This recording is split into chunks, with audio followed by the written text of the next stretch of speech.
Okay, now I'm going to show you an example of what to do when graphing in factored form. So factored form is when your equation is written as the product of two binomials. So the first thing that we're going to need to do is we are going to multiply this in order to have our trinomial. So you can use whatever method you prefer. There's the distributive method, the box method. I'm going to use the box method for this first one. So I have my b's, my 3, and my 4. So again, b times b is b squared. B times 4 is 4b. 3 times b is 3b. And 4 times 3 is 12. Then I add common terms. So b squared. These two are common. Plus 7b plus 12. So b's and x's are fine. You can leave them. Now I'm going to identify my a, b, and c. For this function, a is 1, b is 7, and c is 12. All right, now we're going to follow all the same steps as the last time. So first, find your axis of symmetry. Using the equation y equals the opposite of b over 2a. So x equals the opposite of 7 over 2 times 1. So the opposite of 7 over 2, which is negative 3.5. So I'll draw a vertical line at y equals negative 3.5. So when I go over to my graph, because my graph counts by ones, negative 3.5 is going to be in between negative 3 and negative 4. So I'm going to have to do a little bit of an approximation here, but it's going to go in between those. I'm going to do the best I can to stay kind of in the middle. Whenever you're making a graphical representation of an equation by hand, it's always more of an approximation, so that's okay. All right, next I'm going to go back and find my vertex.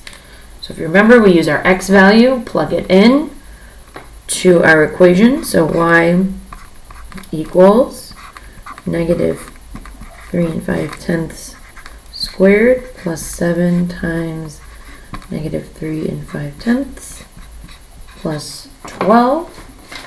So negative 3.5 quantity squared. Now again, because the negative is inside the parentheses, you're going to include that when you square it. So you'll get 12 and 25 hundredths. And then when I do 7 times negative 3.5, I get negative 24.5 plus 12. When I add those, I get negative 12 and 25 hundredths.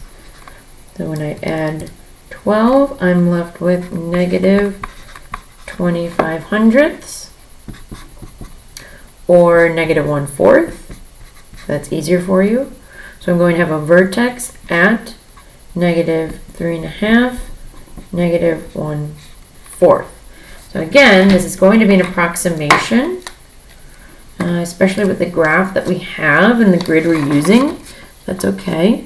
So we're going to just put that point in there. Okay. My y-intercept is actually not located on this graph. The y-intercept is our c value. In this case, c is 12. So my y-intercept is at 0, 12, which is not on my graph. So I know that at some point up here, that's approximately where my y-intercept would be. I'm not too worried about it, because we can still sketch our graph without those.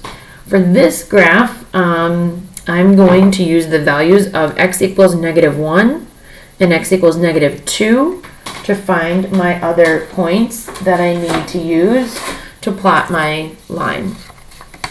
So first we take x equals negative 2, and we're going to put that into our equation. Again, you could have picked any points. I'm just going to use negative 2 and negative 1 because they're relatively easy to work with. So negative 2, substituting in,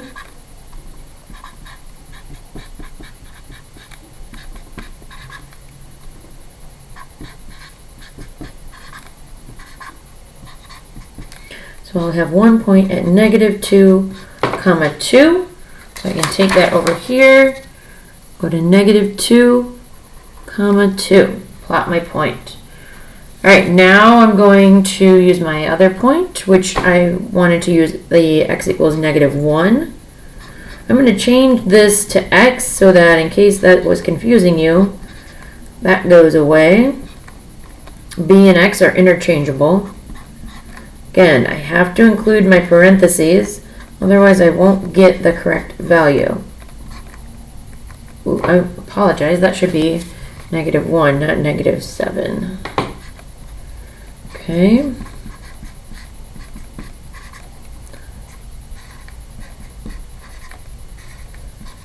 So now I have a point at negative 1, comma 6.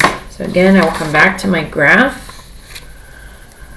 Negative 1, comma 6. Now again, we're going to use these points now to reflect across our axis of symmetry. So my point here at negative 2, okay, I have one full and then a little bit. So I would go to 4, so negative 5.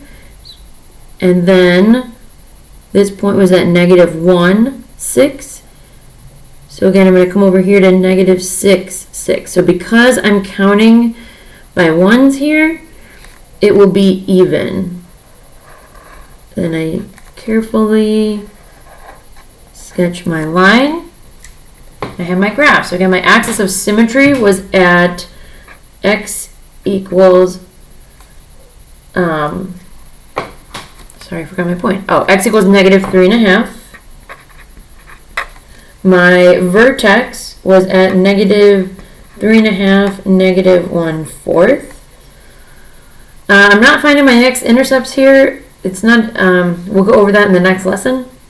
My y-intercept was at 0, 12. For those of you finding domain and range, my domain, which is my x values, is all possible x values.